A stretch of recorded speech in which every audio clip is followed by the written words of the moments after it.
الحمد للہ رب العالمین والصلاة والسلام علی سید الانبیاء والمرسلین اما بعد فاعوذ باللہ من الشیطان الرجیم بسم اللہ الرحمن الرحیم الصلاة والسلام علیک یا رسول اللہ وعلی آلک واصحابک یا حبیب اللہ الصلاة والسلام علیک یا نبی اللہ وعلی آلک واصحابک یا نور اللہ نویت سنت الاعتکاف۔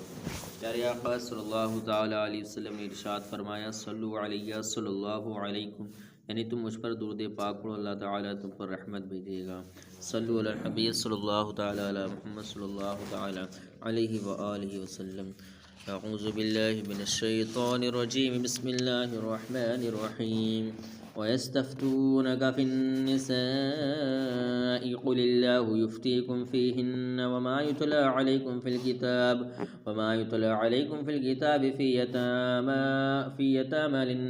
في يتامى النساء اللاتي لا تؤتونهن ما كتب لهن وترغبون أن تنكحوهن والمستضعفين من الولدان وأن تقوموا لليتامى بالقسط وما تفعلوا من خير فإن الله كان به عليما۔ ترجمہ کنز العرفان۔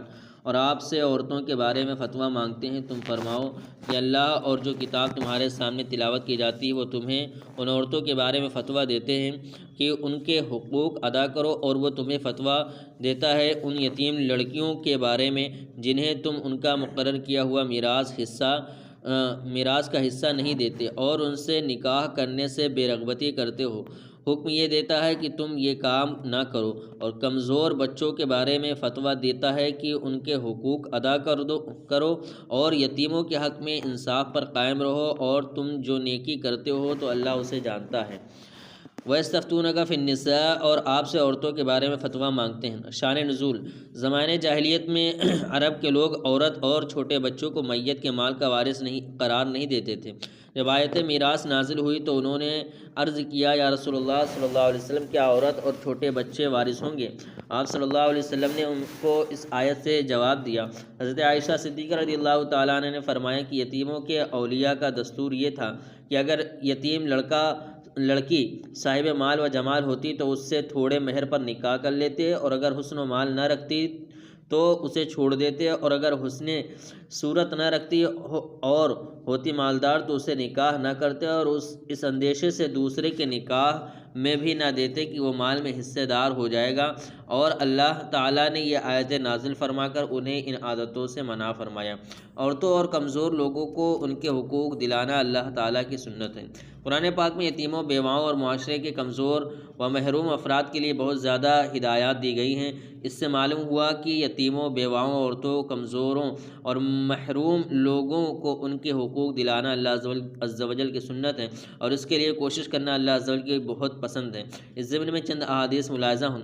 چنانچہ حضرت ابو درداء رضی اللہ تعالیٰ سے روایت ہے، ایک شخص نے حضور علیہ الصلوۃ والسلام کی بارگاہ میں حاضر ہو کر اپنے دل کی سختی کی شکایت کی تو آپ صلی اللہ علیہ وسلم نے ارشاد فرمایا، کیا تمہیں یہ پسند ہے کہ تیرا دل نرم ہو جائے؟ اس نے عرض کی، جی ہاں۔ ارشاد فرمایا، تیرے پاس کوئی یتیم آئے تو اس کے سر پہ ہاتھ پھیرو اور اپنے کھانے میں سے اسے کھلاؤ، تیرا دل نرم ہو جائے گا اور تیری حاجتیں بھی پوری ہوں گی۔ حضرت عبداللہ بن عباس رضی اللہ تعالیٰ عنہما سے روایت ہے کہ نبی اکرم صلی اللہ علیہ وسلم نے فرمایا، جس نے 3 یتیموں کی پرورش کی وہ رات کو قیام کرنے والے، دن کو روزہ رکھنے والے اور صبح و شام اللہ تعالیٰ کی راہ میں اپنی تلوار سونتنے والے کی طرح ہے، اور وہ جنت میں 2 بھائیوں کی طرح ہوں گے جیسا کہ یہ دو بہنیں ہیں، اور اپنے انگشت شہادت اور درمیانی انگلی کو ملایا۔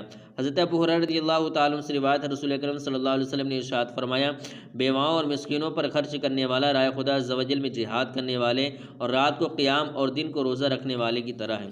حضرت انس بن مالک رضی اللہ تعالیٰ سے روایت، حضور صلی اللہ علیہ وسلم نے ارشاد فرمایا، جو میرے کسی امتی کی حاجت پوری کرے اور اس کی نیت یہ ہو کہ اس کے ذریعے اس امتی کو خوش کرے تو اس نے مجھے خوش کیا، اور جس نے مجھے خوش کیا اس نے اللہ عز و جل کو خوش کیا، اور جس نے اللہ تعالیٰ کو خوش کیا اللہ عز و جل اسے جنت میں داخل کرے گا۔